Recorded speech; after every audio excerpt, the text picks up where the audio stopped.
Hello friends, आज के इस सेशन में हम लोग फेज 8 का डिटेल्ड एनालिसिस करेंगे। किसका डिटेल्ड एनालिसिस किसका करेंगे? कट ऑफ का। मतलब आपका सिलेक्शन क्या हो जाएगा इतना नंबर ला करके। क्योंकि अगर आप लोगों ने अभी तक मार्क्स अपना नहीं चेक किया तो मार्क्स चेक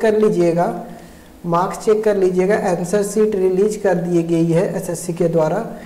तो आज इस सेशन में हम लोग मैट्रिकुलेशन, हायर सेकेंडरी और ग्रेजुएशन तीनों लेवल का जो एग्ज़ाम हुआ था उसमें क्या क्या कट ऑफ रहेगा सारा कुछ बताएंगे। आपके कितने मार्क्स आ रहे हैं और क्या आपका सिलेक्शन हो जाएगा उतना मार्क्स में, ये भी आपको डिटेल्ड में बताऊंगा। क्या कट ऑफ प्रीवियस पेपर से, क्या प्रीवियस जो एग्ज़ाम हुआ था मीन्स फेज 7 से क्या बढ़ जाएगा और घट जाएगा। और कुछ स्टूडेंट्स ने कमेंट किए थे, जैसे कोई स्टूडेंट्स है अमित गुप्ता, उन्होंने कमेंट किया था मेरा इतना नंबर आ रहा है 102.5, क्या मेरा चांस है? तो मैं इसे भी बताऊंगा। चलिए पहले हम लोग देख लेते हैं फेज 7 की एनालिसिस। मतलब फेज 7 में मैट्रिकुलेशन लेवल में कितने एप्लीकेंट्स अप्लाई किए थे। तो यहाँ पे देख लीजिए, आपके पास ये डाटा है, ये है डाटा 2,58,118 कैंडिडेट्स ने अप्लाई किया था। लेकिन अपीयर्ड कितने हुए? देखिए 56,000 कैंडिडेट्स अपीयर्ड हुए और शॉर्टलिस्ट कितने हुए? देखिए 5,181।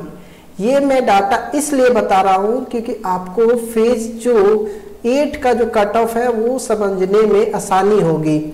और यहाँ पे सारा जो दिया हुआ है, जनरल के कितने कैंडिडेट्स थे, ओबीसी के कितने कैंडिडेट्स थे, ईडब्ल्यूएस, एससी और एसटी सारे जो कैंडिडेट्स हैं उनका डाटा यहाँ दिया हुआ है।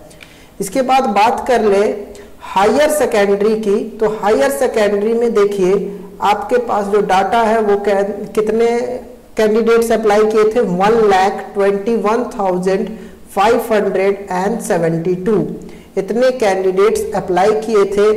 और कितने कैंडिडेट्स अपीयर्ड हुए थे? 27,000, मात्र कितने? 27,000। और शॉर्टलिस्ट कितने हुए हैं? 2,345 कहाँ पे शॉर्टलिस्ट हुए हैं। और ये देखिए जनरल में 1,314 कैंडिडेट शॉर्टलिस्ट हुए हैं। इसी तरीके से ग्रेजुएशन की बात कर ली जाए तो ग्रेजुएशन में सबसे ज्यादा कैंडिडेट्स अप्लाई किए हैं 2,11,263, अपीयर्ड हुए थे 50,646 और शॉर्टलिस्ट हुए हैं 10,817। तो ये रहा तीनों जो कैंडिडेट्स तीनों जो लेवल के में थे, ये 2019 का डाटा है, मींस फेज 7 का है। अगर बात की जाए फेज 8 में, फेज 8 2020 एग्जामिनेशन की, तो इसमें क्या है, कोई डाटा सिर्फ चेंज नहीं होगा, मींस एब्सेंट कैंडिडेट्स बढ़ जाएंगे। जैसा कि आप लोग जान रहे होंगे एब्सेंट कैंडिडेट्स बढ़ जाएंगे। मतलब आपका अगर आप एग्जाम दिए हैं तो आपका सिलेक्शन का चांस क्या है? ज्यादा है। सिलेक्शन का क्या है? चांस है वो ज्यादा है। मींस एब्सेंट कैंडिडेट्स जो है वो बढ़ गए हैं। ठीक है, तो बात की जाए इसके बाद हम लोग कट ऑफ के और जाएंगे, लेकिन उससे पहले हम लोग समझ लेते हैं 2020 का। अब 2017 में क्या हुआ था, ये जो एग्जाम हुआ था तो इसमें जो देखिए एक बार फिर से एडिशनल रिजल्ट आया है। यहाँ पे देखिए आप लोग यहाँ पे देख सक रहे होंगे, यहाँ पे पहले तो उन्होंने रिजल्ट दिया था लेकिन उसके बाद क्या किया, एडिशनल रिजल्ट दिया, declaration of the additional result of the computer based examination for the next level of scrutiny. यानी कि रेशियो जो पहले लिया था कितना का, 1:2, यह कितना था 1:10। ठीक है, इतना रेशियो लिया था उन्होंने। तो फिर एक बार और इन्होंने क्या कर रहा है, बुला रहे हैं। ठीक है, उस समय कैंडिडेट्स फिलअप नहीं हुई थी वैकेंसीज। इन्होंने लिखा है क्या, for filling the up the number of the vacancies not getting filled up. the ratio of 1:20 for the vacancy up to 5 and 1:10 for the vacancy for more than 5। मतलब क्या बोल रहे हैं, जिनका वैकेंसीज क्या है 5 है, मतलब वैकेंसी मतलब जितनी सीट है, अगर 5 सीट है तो उनको कितने 1:20 का रेशियो में बुलाया जा रहा है, 20 कैंडिडेट्स बुलाए जा रहे हैं एक सीट पर। और अगर ज़्यादा वैकेंसीज है, जैसे 5 से ज़्यादा है, तो कितने कैंडिडेट्स 1:10, मतलब एक सीट के लिए कितने 10 कैंडिडेट्स बुलाए जा रहे हैं। इसके बाद क्या होगा, इसके बाद उन्हों का स्क्रूनिटी होगा, मतलब आपको पेपर को क्या करना है, स्पीड पोस्ट करना होगा। यहाँ पे दिया है उन्होंने क्या करना, शॉर्टलिस्ट कैंडिडेट्स अपना प्रिंट आउट निकाल के मैट्रिकुलेशन लेवल या पोस्ट कैटेगरी लिख करके एनवेलप में भेज सकते हैं। लेकिन बात की जाए मैट्रिकुलेशन लेवल की, तो देखिए कैंडिडेट्स जो थे, कैंडिडेट्स के मार्क्स कितने कम है, देख रहे होंगे आप, कैटेगरी कोड है, यहाँ पे कंफ्यूज मत होइएगा, ये एससी का एसटी का भी हो सकता है, ये कैटेगरी कोड है। ये जो है ये किसका है, 6 कैटेगरी कोड ये ओबीसी का है, ये 9 कैटेगरी कोड किसका है, जनरल का है। ठीक है, तो कितने हैं 104 है, किसके मैट्रिकुलेशन के सेकंड जो एग्जाम, सेकंड जो रिजल्ट हुआ था, सेकंड जो इन्होंने बुलाया था, एडिशनल रिजल्ट बताया था, उनका ये कट ऑफ है। मतलब आपका जब अगर कट ऑफ के बाद भी अगर स्टूडेंट्स नहीं आते हैं तो क्या होता है, एडिशनल रिजल्ट उनको निकालना पड़ता है। इसी तरीके से ये मैट्रिकुलेशन का रिजल्ट है आपके सामने, ये मैट्रिकुलेशन का फर्स्ट उन्होंने ये डाटा निकाला था, तो इसमें से बहुत सारे कैंडिडेट्स अवेलेबल नहीं थे, तो फिर उन्होंने डाटा निकाला। इसी तरीके से देखिए, इसी तरीके से एडिशनल रिजल्ट किनका निकाला है, हायर सेकेंडरी लेवल। ठीक है, हायर सेकेंडरी लेवल के भी बहुत सारे कैंडिडेट्स अवेलेबल नहीं थे, तो उनका डाटा निकाला है। और यहाँ पे भी कट ऑफ देख सकते हैं, यहाँ पे भी कट ऑफ जो लास्ट है वो 112 है, 112 है। ठीक है, वेरियस जैसे और भी जगह में देखिए यहाँ पे 9, जैसे ओबीसी के देखिए 70 भी कट ऑफ है,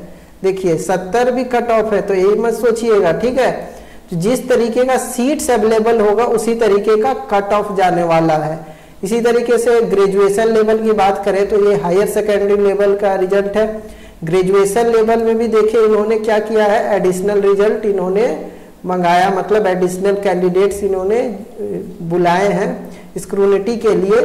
तो इसमें भी क्या है, इसमें भी दिया हुआ है, तो देखिए यहाँ पे भी जनरल कैटेगरी कोड्स का क्या है 89 नंबर है 6 का, ओबीसी का देखिए 120 है। तो कभी कभी क्या है, ओबीसी का ज्यादा हो जाता है, ओबीसी का कम हो जाता है, ये बेसिस ऑफ द सीट्स के अनुसार होता है।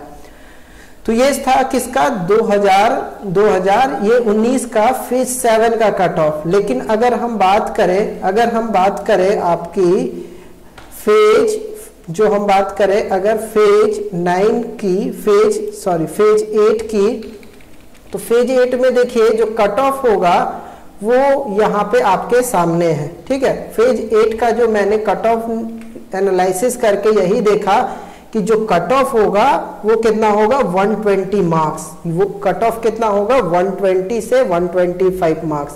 ये किसका नंबर है, ये मैं आपको क्या बोल रहा हूं, आपका मार्क्स, जो आपका मार्क्स आ रहा है, योर मार्क्स। ठीक है, आपका marks plus normalised marks, normalise में भी आपको कुछ नंबर मिलेंगे।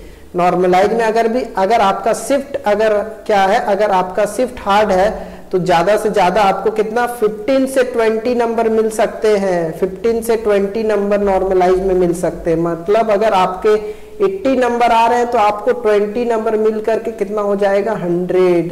तो ये सिनेरियो भी होता है, तो नॉर्मलाइज मार्क्स पे भी फोकस रखिएगा। तो मैंने एक यहाँ पे कट ऑफ रखा है 120 से 125 मार्क्स, इसको आप 115 भी रख सकते हैं, 115 से 125 मीन्स अगर आपका स्कोर अगर 110 तक आ रहा है तो आपके चांसेस बहुत अच्छे हैं, आपका मैट्रिकुलेशन लेवल में सिलेक्शन हो जाएगा। ये जनरल कैंडिडेट्स के हैं। इसी तरीके से ओबीसी कैंडिडेट्स की बात करें तो ओबीसी कैंडिडेट्स के अगर 105 तक आ रहे मार्क्स तो उनका भी सिलेक्शन हो जाएगा।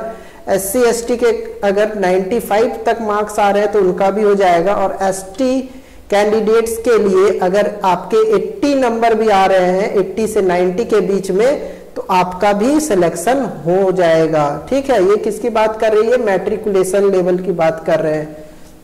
इसके बाद higher secondary means 12th level की बात करें तो 12th लेवल का भी पेपर थोड़ा इससे टफ है, मतलब कि जो कट ऑफ है वो क्या होगा, डिक्रीज करेगा, ना कि क्या हो, बढ़ेगा। तो कट ऑफ कितना रहेगा इसका भी मान के चलिए, जिनका 105 या 100 स्कोर आ रहा है किसमें, आपका हायर सेकेंडरी लेवल में, तो उनका सिलेक्शन हो जाएगा। ओबीसी में अगर आपका मान के चलिए 100 मार्क्स भी आ रहा है तो सिलेक्शन हो जाएगा। एससी और एसटी का ये सिमिलरली कट ऑफ रहेगा 90 से 95 मार्क्स, और एसटी का कितना रहेगा, 80 से 85 मार्क्स। तो ये रहा आपका था किसका, सेकेंडरी लेवल का। इसके बाद बात की जाए ग्रेजुएशन लेवल की, तो ग्रेजुएशन लेवल में जो कट ऑफ रहेगा वो कितना रहेगा, 100 से 105 मार्क्स। अगर आपके मार्क्स, मैं बोल रहा अगर आपके मार्क्स कितने आ रहे हैं, 95 आ रहे हैं, तो आपका सिलेक्शन का चांस बहुत ज्यादा है, आपका सिलेक्शन हो जाएगा। ठीक है, अब जो बात की जाए ओबीसी, ठीक है, ओबीसी का तो 90 से 95 मार्क्स होगा। ठीक है, एससी का 80 से 85, एसटी का 70 से 75 मार्क्स के बीच सिलेक्शन हो जाएगा। ये रहा मार्क्स का। लेकिन अगर सिनेरियो रहा कि आपके मार्क्स इक्वल हो गए, ठीक है, तो पहले क्या होगा, पहले आपके कितने कंप्यूटर बेस्ड एग्जामिनेशन में मार्क्स आते हैं, ठीक है, अगर वो इक्वल हो गए तो क्या होता, part a computer based exam और पार्ट बी, ठीक है, पार्ट बी भी एग्जाम होता है कंप्यूटर बेस्ड का। ठीक है, इसका प्रोफिशिएंसी ये सब होता है। ठीक है, प्रोफिशिएंसी लेवल जो भी एग्जाम होता है। ठीक है, उसके बाद डेट ऑफ बर्थ से अल्फाबेटिकल ऑर्डर लास्ट से होता है। ठीक है, अगर आपके मार्क्स आ जाते हैं क्या सेम आ जाते हैं, तो ये लेवल से आपको फिर क्या है उसको डिस्टिंग्विश किया जाएगा। तो ये था सारा कट ऑफ। और उसके बाद एक और, मैं यहाँ पे बहुत सारे बच्चे पूछ रहे हैं कि क्या है मेरा सिलेक्शन हो जाएगा अगर मेरा 102.5 है ओबीसी का, एनी चांस। ठीक है, तो ये कब इन्होंने भेजा है, देखिए इन्होंने 16 घंटे पहले भेजा है, तो मेरा 102.5 आ रहा है। ठीक है, तो ओबीसी में अगर आपका 102.5 आ रहा है तो बहुत अच्छा है। लेकिन आपने यहाँ पे मेंशन नहीं किया क्या ग्रेजुएशन लेवल में है आपकी, कौन से पोस्ट के लिए अप्लाई किए हैं। अगर आप ग्रेजुएशन लेवल के लिए है तो आपका सिलेक्शन हो जाएगा।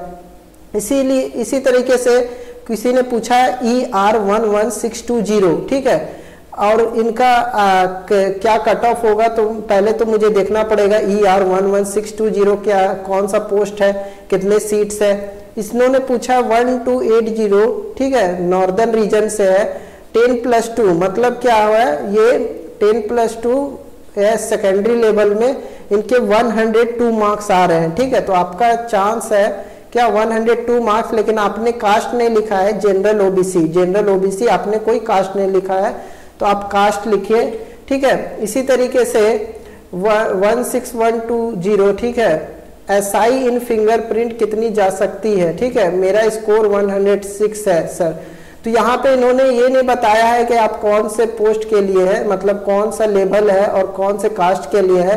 तो जिनको भी स्कोर जानना हो, और एक चीज और बता दूं मैं आपको, अगर किन्हीं का एग्जाम अगर जानने चाहते हैं कि मेरा नॉर्मलाइज में कितना स्कोर बढ़ेगा, तो आपको एक काम करना होगा, अपना पेपर क्या करना है, अपना पेपर हमारे जो जीमेल आईडी है उस पर भेजना है, वे टू लर्न ऑफिशियल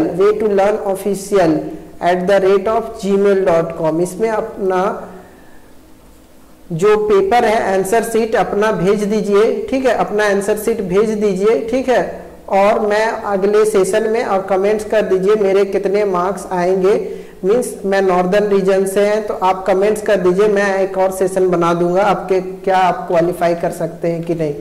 इसी तरीके से और किन्होंने पूछा है ER inter level diploma in mechanical 89 attempt with 95% accuracy. ठीक है, तो आप 95% एक्यूरेसी अब मत बताइए, आप अब कमेंट कीजिए कि आपके कितने अब एक्यूरेट नंबर आ रहे हैं, कितने एक्यूरेट नंबर आ रहे हैं।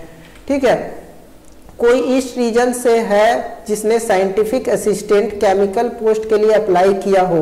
ठीक है, तो ये साइंटिफिक असिस्टेंट केमिकल पोस्ट की कट ऑफ जानना चाह रहे हैं, तो सर आपसे गुजारिश रहेगा कि आप जो है कट ऑफ जानने के लिए क्या कीजिए, अपना नंबर सेंड कीजिए, मीन्स आपके कितने एक्यूरेट नंबर आ रहे हैं। ठीक है, कितने एक्यूरेट नंबर आ रहे हैं।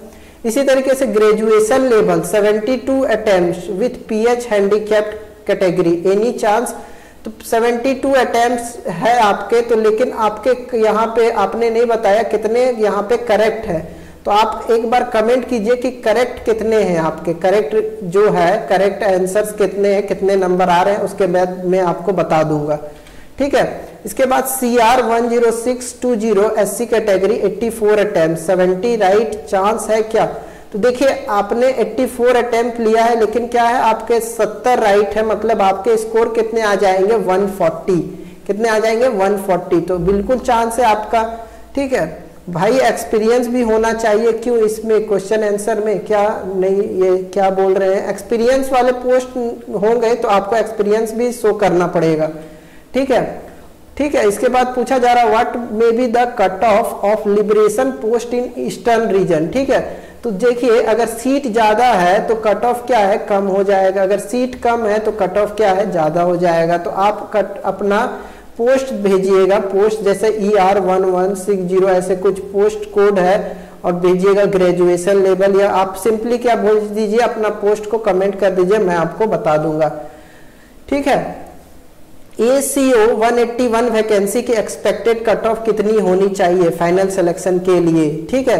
किन्होंने कमेंट के आंसर दिया है, तुमको क्या लगता है कितनी जानी चाहिए पेपर का लेवल देख के, ठीक है, तो इन्होंने बोला 120 आफ्टर द नॉर्मलाइजेशन, सही बात है। पेपर का लेवल जो था, ग्रेजुएशन लेवल की बात करें तो ग्रेजुएशन लेवल का थोड़ा पेपर टफ आया था, मींस नॉर्मलाइजेशन अच्छा खासा हो जाएगा, ठीक है।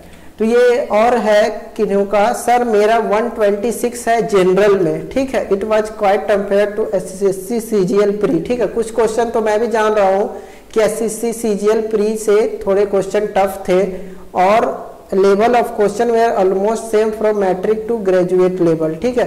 तो देखिए आपने बताया कि 126 है, लेकिन आपने अपना पोस्ट नहीं बताया, तो आप कमेंट करिएगा पोस्ट के साथ, ठीक है, और कितने नंबर आ रहे हैं। तो ये सारे जितने भी कमेंट्स थे मैंने सारे कमेंट्स को बता दिया है। और एक बार मैं आपको जो यहाँ पे पोस्ट है, पोस्ट का आइडिया पे भी बता देता हूँ कितने पोस्ट थे।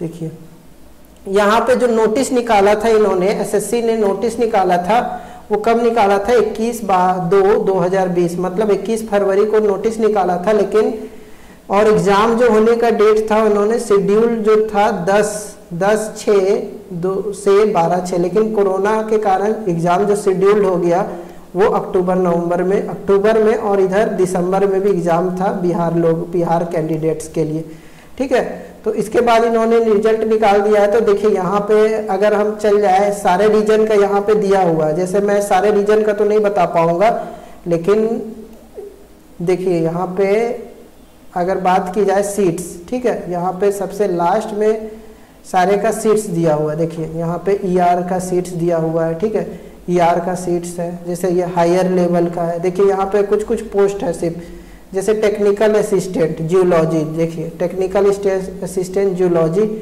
ठीक है। यहाँ पे मैं यहाँ पे सबसे फर्स्ट में चल जाता हूँ। देखिए यहाँ पे अगर बात की जाए लैब असिस्टेंट, ठीक है, लैब असिस्टेंट केमिकल ग्रेड 3, ठीक है, हायर सेकेंडरी लेवल का UR 3 है, ठीक है। अगर ये इसी पोस्ट पे ज़्यादा कैंडिडेट्स अप्लाई किए होंगे तो कट ऑफ कितना रहना चाहिए, कट ऑफ कम, कट ऑफ क्या है, कट ऑफ ज़्यादा कैंडिडेट्स अप्लाई किए होंगे तो कट ऑफ क्या है बढ़ जाएगा, ठीक है।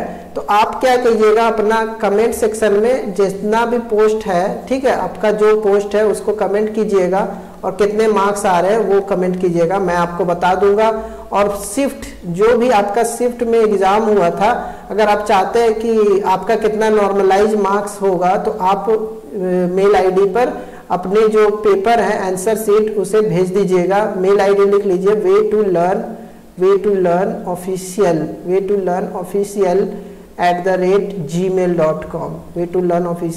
@gmail.com, ठीक है। और बाकी तो मैंने सारे कट ऑफ बता दिया, तो पूरे डिटेल्ड के साथ मैं बताया हूँ। अगर वीडियो अच्छा लगा हो आपको तो लाइक और शेयर कीजिएगा, और चैनल को सब्सक्राइब नहीं किए होंगे तो चैनल को सब्सक्राइब भी कर लीजिएगा, ठीक है। All the best, thank you.